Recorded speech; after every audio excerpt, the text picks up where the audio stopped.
Tem Voz, sua TV online. Quarta noite da Semana da Saúde aqui em São Joaquim, já está aqui a palestrante da noite, a doutora Juliana, que vai falar um pouquinho sobre cuidados paliativos, ela que é do Hospital de Câncer de Barretos e sabe bastante sobre esse assunto, vai explicar para a gente. Boa noite, doutora. Boa noite. O que você preparou para a gente aqui nessa palestra nesta noite? Boa noite. Bem, boa noite. Hoje nós vamos falar sobre o cuidado das doenças que já estão fora de possibilidade de cura. O que a gente pode fazer para essas pessoas e suas famílias ficarem mais confortáveis, terem dignidade enquanto ficam doentes e o que a gente pode fazer para ajudá-las até que chegue o momento necessário, né? Quanto for necessário, quanto elas estiverem vivas e que a gente possa deixá-las bem. Agora, quando fala de cuidado paliativo, seria para amenizar a dor, para ter um final aí de doença um pouco mais tranquilo e menos doloroso, seria isso? Sim, na verdade, cuidados paliativos são um conjunto de medidas que vão desde hidratação, nutrição, controle de infecções, até alívio de dor e que são distribuídos de forma que deveria ser uniforme e muito precoce na enfermidade, né? A gente não deveria associar cuidados paliativos à terminalidade, porque são coisas diferentes, né? Mas a ideia é sim dar conforto, dar alívio e dar apoio a quem tem uma enfermidade que já não vai mais ser curada. E no caso, muitas vezes a pessoa já sabe dessa situação, doutora? Na maioria das vezes sim, né? E a nossa função não é esconder de ninguém isso, mas é fazer com que as pessoas compreendam a sua enfermidade na medida da necessidade de saber, na medida do desejo de saber, na medida da família também, né? Mas a verdade é do outro e a gente está ali para amparar e apoiar. Difícil para o paciente e também para a família. Como que é lidar com essa situação?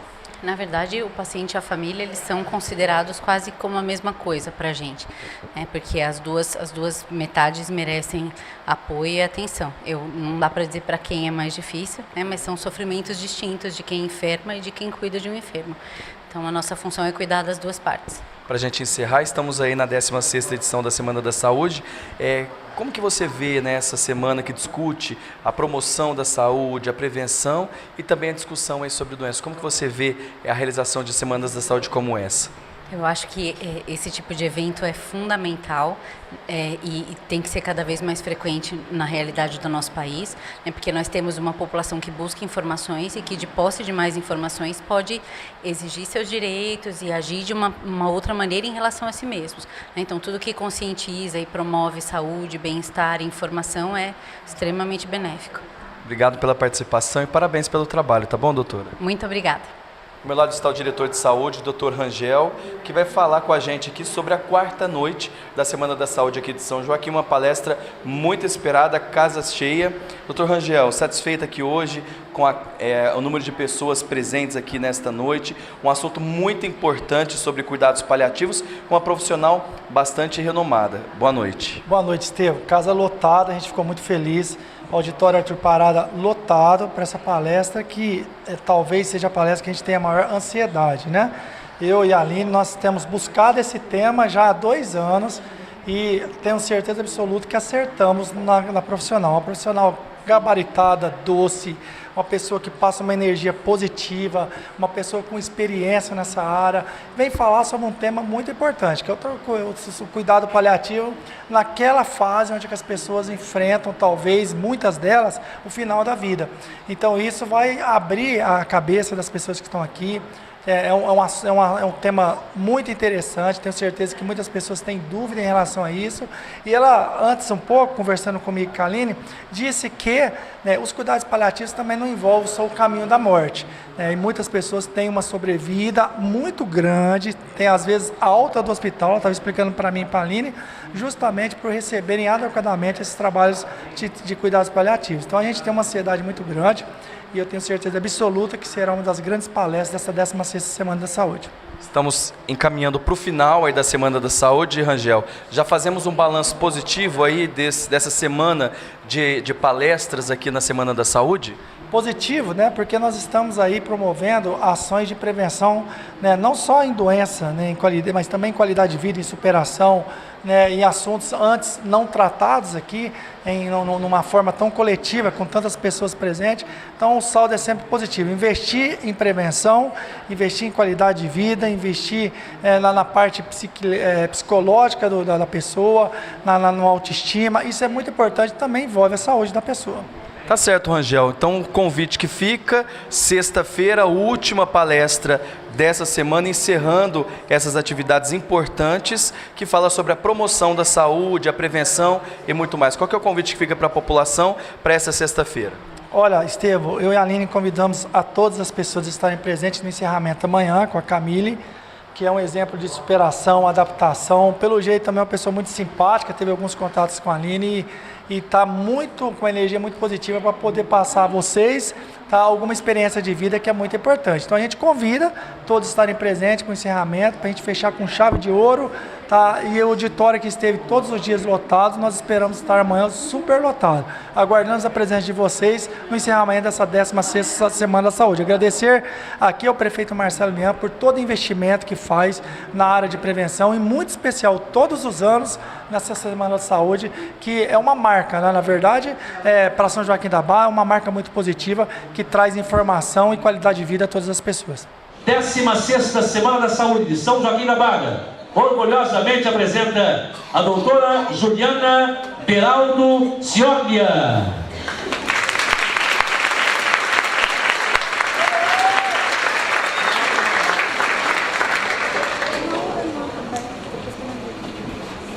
Boa noite a todos. Uau, super apresentada, primeira vez na vida, assim, desse jeito. Muito prazer, é uma honra estar aqui com vocês. Eu tenho muitas pessoas amadas aqui nessa plateia hoje, né? Eu fico muito grata pelo convite. Espero que a gente possa conversar bastante hoje sobre esse tema, que é o objeto do meu amor e da minha atuação. E que vocês fiquem à vontade para perguntar qualquer coisa que desejem, podem me interromper, tá bom? E se quiserem também podem perguntar ao final. Nós vamos falar hoje de atendimento multidimensional e cuidado paliativo. Eu vou começar por definir o que é cuidado paliativo, porque as pessoas ainda confundem muito esse conceito, porque essa prática é relativamente nova. Na verdade, essa prática é o que sempre foi a medicina e o atendimento em saúde, mas com o tempo isso foi transformado numa obsessão pela cura, né? O atendimento em saúde se transformou numa hospitalização daquilo que é parte da vida, que é adoecer e morrer. Então eu vou ler para vocês a definição da Organização Mundial de Saúde, porque ela é bem abrangente e ela traz bastante informação importante. Então o cuidado paliativo é o cuidado total e ativo de pacientes cuja doença não responde a tratamento curativo, baseado no controle de sintomas físicos, psicológicos, sociais e espirituais, com o objetivo de melhorar a qualidade de vida de pacientes e suas famílias. Isso é uma coisa, eu acho esse conceito muito belo, porque a verdade é que não é todo mundo que vai sarar, não é todo mundo que vai ter cura. Nós não estamos falando só de doenças oncológicas. Muitas doenças não oncológicas não têm cura. Diabetes não tem cura, hipertensão não tem cura, sequelas de acidentes vasculares encefálicos não tem cura, enfisema pulmonar, Alzheimer, insuficiência cardíaca congestiva. Então são uma série de doenças que não vão se curar e vão gerar muito sofrimento e naturalmente, intuitivamente merecem cuidado para alívio de sofrimento. E evidentemente também, se a gente for prestar atenção no que estamos fazendo hoje, os sintomas não são só de natureza física. Não é possível imaginar que a gente só sofre do corpo. Quem aqui sofre só do corpo? Ninguém sofre só do corpo. A gente sofre do corpo, a gente sofre da alma, a gente sofre de falta de dinheiro, a gente sofre de desamor por parte da família, ou por parte de um cônjuge, ou de um companheiro ou companheira. A gente sofre de negligência política governamental, muitas vezes, a depender da região em que nós estamos. Então, o sofrimento ele não é de uma dimensão só. E a equipe de saúde que falha em compreender isso e em abordar as outras dimensões do sofrimento, ela está fazendo um cuidado pela metade. Então, essa é a proposta do cuidado paliativo, que é uma coisa bastante ampla e não só dedicada à doença de câncer ou só ao paciente que já está em vias de falecer. Então, na verdade, tem pacientes com doenças incuráveis que vão viver muitos anos ainda. Pacientes com doença de Alzheimer, por exemplo, a sobrevida média de 8 anos, os casos que vivem mais vivem até 15 anos. E esses pacientes têm complicações sérias da doença e passam por muitos sofrimentos, carregando consigo também suas famílias que têm um sofrimento considerável. Isso fica claro para vocês até o momento? Faz sentido? Por que fazer e como fazer? Então, por que tem se falado de cuidado paliativo e por que isso tem sido valorizado ultimamente? Primeiro, porque a população mundial vai mudando, isso é uma coisa de conhecimento comum e abrangente já, que a população está envelhecendo. O estado de São Paulo já se comporta como um país desenvolvido no seu perfil populacional. Então, a natalidade diminuiu, a mortalidade também diminuiu, a expectativa de vida da população aumentou, a expectativa do brasileiro de vida nos últimos 50 anos aumentou em mais de 20 anos em relação ao que era do meio do século passado, e com a idade vem mais doenças crônicas e mais doenças incuráveis. E isso, mesmo que a gente se comporte muito bem do ponto de vista de saúde, algum problema de saúde nós vamos ter, porque o tempo da máquina é finito, e o nosso corpo é uma máquina quase que perfeita, mas que envelhece. E com isso, um novo perfil de doença surgiu, e a gente passou das doenças infecciosas como causa de morte para as doenças crônico-degenerativas, artrites, doenças cardíacas, sequelas de doenças neurológicas, doenças pulmonares crônicas e outras enfermidades que são próprias da população que envelhece. Tá? Então, se nós estamos lidando com um novo perfil de doenças, com um novo perfil populacional, o que é que a gente realmente quer do cuidado?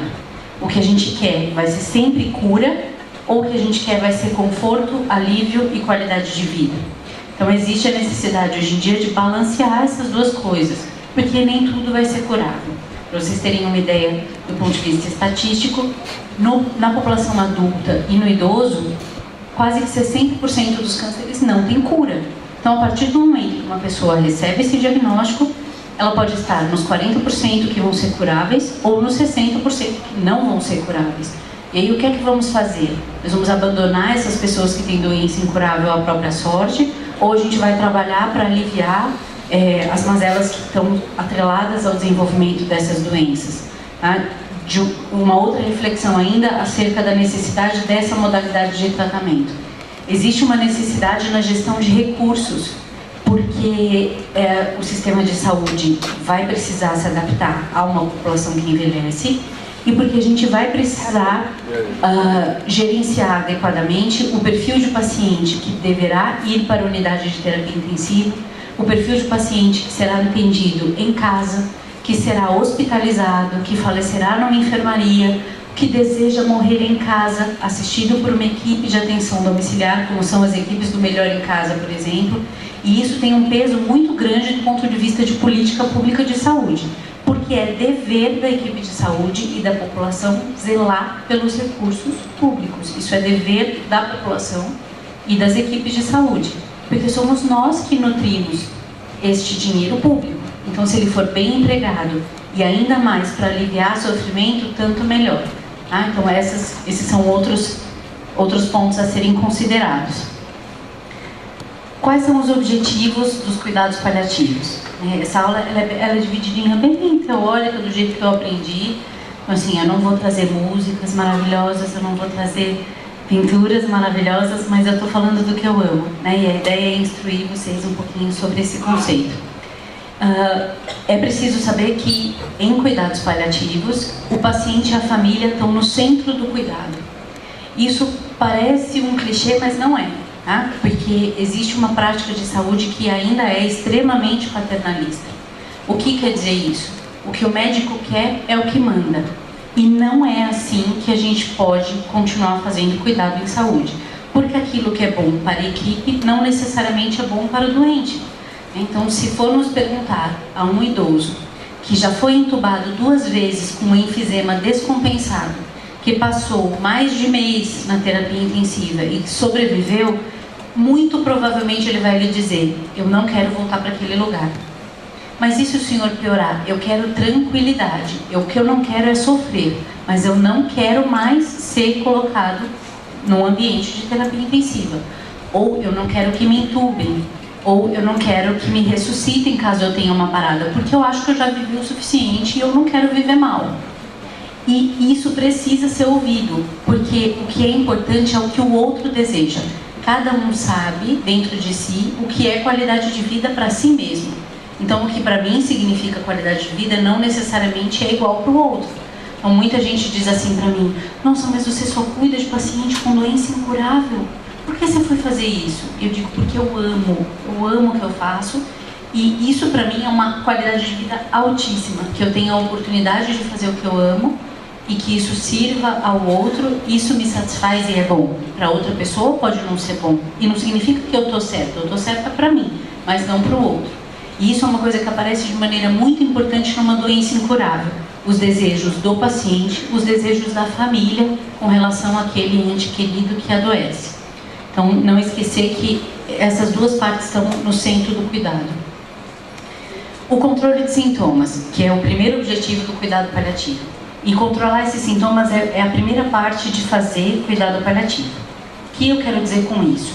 Quem tem dor descontrolada, quem vomita sem parar, quem tem falta de ar, quem tem angústia para dormir, quem tem tristeza, dificilmente consegue resolver as suas pendências, fazer expressos os seus desejos, e não consegue fazer isso porque está extremamente doente e em sofrimento físico intenso. Então, é nossa função tentar controlar,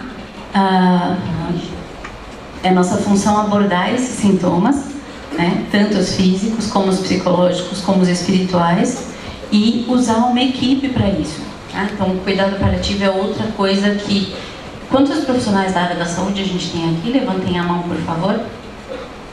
Muita gente, né? Bastante gente. Não dá para imaginar que só o médico vai conseguir abordar todos esses sintomas. Porque ele pode, por exemplo, ter muito conhecimento sobre dor, mas ele pode não ter nenhum conhecimento sobre nutrição, sobre a saúde da cavidade bucal, sobre a religiosidade e espiritualidade daquele paciente. Ele pode não saber o que fazer em outras circunstâncias e, por isso, ele se vale de uma equipe que normalmente é composta por enfermeiros, por fisioterapeutas, psicólogos, assistentes sociais, nutricionistas, fonoaudiólogos, musicoterapeutas, dentistas. Então, é uma gama de profissionais, terapeutas ocupacionais, uma gama de profissionais que pode ser agregado e incluído no cuidado e que vão fazer com que seja maior a chance da gente abordar esses sintomas por inteiro. Eu vou dar um exemplo para vocês de um caso clínico que acho que elucida bem isso que eu estou falando agora. Tive um paciente de Guaíra que tinha um câncer de próstata com várias metástases ósseas.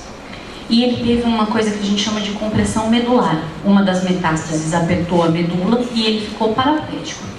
Quando ele chegou no hospital, ele já não estava caminhando, mas a gente fez radioterapia, fez cortisona em dose alta, todas as medidas médicas para isso foram feitas.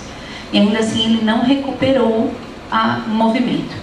Eu todo dia entrando naquele quarto, conversando com ele muito introspectivo, mas sempre aberto à minha abordagem, sempre conversando comigo bastante, mas tinha um certo momento da conversa que ele se calava, e aí a esposa falava: doutora Ju, agora não vai mais pra frente, nem adianta ficar conversando, que ninguém sabe o que ele tá pensando. E tá bom, e assim foi durante o tempo da internação dele. Ele ficou 9 dias internado comigo, e aí no 8º dia, eu entrei no quarto e falei pra ele, eu falei: olha, seu Ricardo, tá, então na hora de ir de alta amanhã, né, eu vou fazer os seus papéis, já vou deixar tudo pronto. Se o senhor passar bem com os remédios por boca de hoje para amanhã o senhor vai de alta para casa. E aí ele ficou meio quietinho. Eu falei: o senhor tá triste que vai de alta ou tá feliz? Ele falou: tô preocupado. E eu falei: e o que é que tá lhe preocupando? Achando que ele ia falar para mim da questão do movimento das pernas. Achando que ele estava preocupado que ele ia ficar acamado em casa. E ele virou assim para mim e falou assim: ah, doutora, eu vou falar, vai. Eu tenho medo de ser esquecido. E eu falei: mas como assim esquecido? Esquecido por mim? Mas eu sempre vou lembrar do senhor, depois o senhor volta comigo no ambulatório. Não, doutor, Falei, esquecido em que sentido? Me explica o que quer dizer isso. E aí o Sr. Ricardo me explicou que na religião dele, na doutrina religiosa dele, existe uma porcentagem das pessoas que é esquecida por Deus, quando Deus chama todo mundo de volta para a vida eterna. Ele tinha muito medo de, por conta de coisas que tinha feito no passado e que ele achava que eram erradas, que ele fosse esquecido por Deus, porque ele disse assim para mim, eu sei que não há muito tempo, e eu estou ok com isso, eu não me incomodo de partir, eu acho que a doença é grave, eu estou cansado de viver dessa maneira, e eu entendo que eu vou partir, mas eu tenho muito medo de quando chegar o meu momento, de quando chegar o momento de Deus vir nos buscar, eu estar entre os esquecidos. Minha nossa, o que eu vou responder para o Sr. Ricardo? Eu que não entendo nada desses assuntos, né, que não tenho a mesma religiosidade que ele. E aí eu ouvi atentamente o que ele tinha para dizer. A esposa começou a chorar muito, porque aí ela falou para mim, mas o que a senhora acha? Eu falei, minha Nossa Senhora, como é que eu vou saber se o Sr. Ricardo vai ser esquecido ou não, né? Mas eu posso dizer isso na hora? Evidente que não. Ao mesmo tempo, eu posso me aventurar a tentar uma resposta que eu não tenho? Eu não tenho esse direito, porque a fé dele é diferente da minha. E quando chegar o meu momento, talvez eu tenha os mesmos questionamentos. Então, o que é que eu combinei com ele e combinei com a esposa? Que ao chegar em Guaíra, eles iam... eu fiz uma carta até para o pastor da igreja deles, que eu queria que ele o visitasse, para que eles estudassem a respeito e conversassem a respeito, para que ele pudesse se sentir aliviado nessa questão. Então, a coisa que mais estava gerando sofrimento para o Sr. Ricardo não era o fato de não estar caminhando, não era o fato de ter um câncer grave e avançado, era o receio de que ao falecer, num momento crítico de ser levado de volta, que ele fosse esquecido. Então, aquilo que para a gente é importante, por exemplo, para mim, era importantíssimo o fato dele não andar. Porque se fosse comigo, isso me incomodaria muito. Mas aquilo que me incomoda não necessariamente incomoda o outro. E eu preciso saber tudo? Eu preciso saber absolutamente tudo que há para saber para ajudar o outro? Não, mas eu posso identificar, ouvir, tentar apaziguar o quanto eu puder e pedir ajuda para quem sabe mais do que eu. Então, por isso, é um trabalho que é feito. O fato de enfermar não faz da gente uma pessoa diferente do que a gente sempre foi.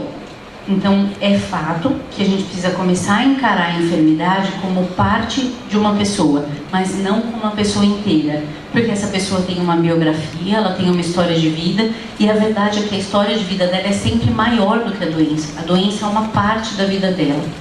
Então, qual que é a nossa obrigação e qual que é um dos objetivos do cuidado paliativo? Conseguir, ou tentar pelo menos, que o paciente viva o mais ativamente possível, respeitar as preferências de cada um e as preferências familiares. Então, respeitar pedidos que as famílias nos fazem quanto a compartilhar informação, quanto a conduzir as coisas com delicadeza para que o outro não se magoe, né? Valorizar aspectos culturais, porque aquilo que é importante para mim não necessariamente é importante para o outro, né? E quanto a isso aqui, de novo, o exemplo vale mais do que qualquer coisa. Está internada com a gente lá na unidade 2, na unidade de cuidado paliativo, uma paciente índia, de 29 anos. E esta menina, ela teve um filho, numa idade muito tenra, ela tinha 13 anos de idade, agora ela tem 29. Mas quando ela ainda estava vivendo com a tribo dela, ela teve um filho com um homem branco. Ela foi considerada uma pária na tribo dela por conta disso. E agora ela está gravemente enferma, com câncer de colo uterino, que já está causando uma falência nos rins, e ela está próxima de falecer. E o maior desespero dessa menina é que alguém consiga trazer o chefe da tribo dela, que é o pajé da tribo dela, para que ele possa trazê-la de volta para a comunidade com a aceitação dela como parte dessa comunidade. A sensação que ela expressa, e para chegar nisso foi um UPA, porque ela não se expressa nem nos mesmos termos que a gente, a sensação dela é que ela vai falecer como alguém que não pertence a um grupo, como alguém que não pertence ao grupo dela. E para ela, culturalmente, isso é muito importante. Então, bora ir atrás do pajé e ver o que é que a gente consegue em termos da vinda dele e da aceitação dele e da proximidade dele dela num momento em que ela está numa situação crítica e com esse sofrimento. Então a dor está aliviada, o sangramento está aliviado, o vômito está aliviado, mas e isso? Né? O que nós vamos fazer? A gente vai se calar diante disso? Não, a gente vai buscar ajudar no que for possível. Então apoiar a família e buscar uma rede social de apoio. E para isso aqui é fundamental a presença do assistente social. A gente tem algum assistente social aqui? Não tem ninguém hoje, né? Tem uma. Muito bom, bem-vinda. O assistente social é um dos profissionais mais fundamentais na prática desta modalidade de assistência, porque ele é a pessoa que vai nos dizer se em casa é possível cuidar, se há ajuda para a família que cuida, se há benefício financeiro para a família que cuida, se é possível obter um pouco mais diante da enfermidade grave. Porque são só as questões espirituais e físicas que importam? Não, as questões econômicas também importam, porque as questões práticas também causam dor. Não ter dinheiro, não ter mantimento, não ter material de curativo, não ter uma estrutura domiciliar decente para receber aquele doente em casa, isso tudo é muito importante para a família. Então, às vezes, a nossa assistente social, isso assim, quem vê de fora lá no São Judas acha isso, meu Deus, que coisa terrível. É parte dos serviços, da função do serviço social, abordar a família antes da morte para saber como que a família vai transportar o corpo. Porque às vezes a família diz, eu não tenho como levar ele de volta para casa, porque eu não tenho TFD, que é uma taxa que o governo federal paga, para transportar de volta o corpo. Agora, o luto também é responsabilidade da equipe. Vocês podem imaginar alguém que a gente ama ser sepultado numa cidade onde a gente nunca mais vai ir? Quem aqui sepulta os seus mortos e quer ir ao cemitério visitá-los? A maioria das pessoas gosta de poder sepultar os seus num lugar próximo, com respeito, né, aquilo que a família sempre acreditou. Então isso é uma coisa que gera sofrimento. O médico e o enfermeiro conseguem cuidar disso aqui? Mal e porcamente. Mas o assistente social consegue cuidar disso muito bem. Isso também é o objetivo do nosso cuidado. Questões de vida e morte, né? Isso também é o objetivo do cuidado paliativo. O cuidado paliativo não representa terminalidade ou apologia da morte. Ao contrário, né? O que a gente afirma é que a vida, ela é essencial, ela é o nosso bem maior, né? E ela é o que nos motiva e nos leva adiante, o próprio fato de ter vida, mas que a vida não é um bem absoluto. O que eu quero dizer com isso? Se eu acabei de falar uma coisa que parece o contrário, que quando a gente está numa condição física, emocional, psicológica de enfermidade muito grave, às vezes a morte não é um mal absoluto, porque a vida tem fim, né? E isso é uma questão que toca muito as pessoas, porque a gente não costuma pensar na própria morte. Tá? Quem aqui já imaginou a própria morte ou pensa na própria morte com frequência? Levanta a mão com honestidade. Não se contam 10, né? E é uma sala bem cheia para o meu prazer. A maioria das pessoas não pensa nisso até ter uma enfermidade grave, né? Mas diante de uma enfermidade grave e que é incurável, será que eu quero viver a qualquer preço, mesmo que isso custe muito sofrimento? Então o nosso objetivo é aceitar a morte como um processo natural. É minha função acelerar a morte? De forma alguma. No Brasil não se faz eutanásia, no Brasil não se faz suicídio medicamente assistido, e isto não é cuidado paliativo. São coisas totalmente diferentes. Nada que a equipe de cuidado paliativo faz causa a morte do doente. Nem deve. Tá? O que deve causar a morte do doente é a enfermidade incurável. Tudo que a gente puder fazer para que o paciente tenha conforto, a gente vai fazer. Mas é nosso objetivo retardar a morte com uma medida artificial que gere mais sofrimento? Não, também não é nosso objetivo. E a isso a gente chama de ortotanásia. E isso é um conceito um pouquinho complexo, mas fácil de entender quando a gente realmente coloca a nossa cabeça a fundo para pensar a respeito. Ortotanásia significa que a gente preste assistência para que a morte ocorra no tempo certo. Então eu vou dar um exemplo para vocês que exemplifica isso muito bem. Quem aqui já viu um doente de Alzheimer que já tem 10 anos de doença e está com sonda nasointeral, bem magricelinho, não se move mais no leito e com úlcera de pressão, com escara nas costas? Quem aqui já viu esse tipo de doente? os profissionais de saúde já viram bastante. Distanásia é este paciente ter uma pneumonia grave e a gente entubá-lo e colocá-lo dentro da UTI. Se a gente entubar esse paciente, talvez ele viva mais alguns dias, ou talvez ele viva 2 ou 3 semanas. Ele vai sair da UTI nessa condição física? Não vai. É 100% de mortalidade. Ortotanásia seria, por exemplo, tentar antibiótico terapia, hidratar esse doente pela sonda ou pela veia, mas conservá-lo numa enfermaria. E vendo que a insuficiência respiratória se aproxima, fazer medidas de conforto para essa falta de ar, mas não invasivas. Dá para entender isso? Isso gera um monte de polêmica, tá? Porque as coisas são facilmente confundidas. Não entubar esse paciente significa apressar a morte dele? Não, porque a morte dele vai ocorrer porque a doença é muito grave. Dá para entender isso? Então, isso é o objetivo do cuidado paliativo, que a morte ocorra no momento oportuno sem que a gente atrapalhe, nem para um lado nem para o outro. Influenciar positivamente na evolução da enfermidade. O que quer dizer isso? A gente falava lá dentro agora há pouco de que o cuidado paliativo não é só para pacientes terminais. Então, por exemplo, lá no São Judas, que é a famosa Rua 20 de Barretos, né, onde eu trabalho, a gente tem pacientes que têm infecções, que têm sangramentos, que têm dor e que internam para melhorar e que a gente trata com antibiótico, que a gente consegue fazer uma radioterapia para o sangramento estancar, que a gente interna para controlar a dor e o paciente tem alta e volta para casa dele, melhor do que ele internou. Tá? Então, isso significa influenciar positivamente na evolução da doença. E enquanto o paciente está internado, a gente busca sempre que possível levantar as questões que são mais importantes. Do que é que esse paciente precisa, do que é que essa família precisa, o que é mais importante para essa família. Isso tudo é parte da nossa atuação. E atenção às demandas do luto. O sofrimento acaba quando a pessoa morre? Provavelmente não. Por quê? Porque existe uma família que enlutou, uma família que vai sofrer a perda daquele paciente. Aquilo que a gente faz enquanto o paciente está vivo influencia negativamente ou positivamente no luto da família. Então, se a família percebe que quem ela amava morreu sofrendo, angustiado, de forma agônica, esse luto vai ser melhor ou pior? Esse luto vai ser muito pior. Se essa família foi maltratada, recebeu uma comunicação ruim de uma maneira indelicada ou grosseira, essa família vai enlutar pior ou melhor? Pior.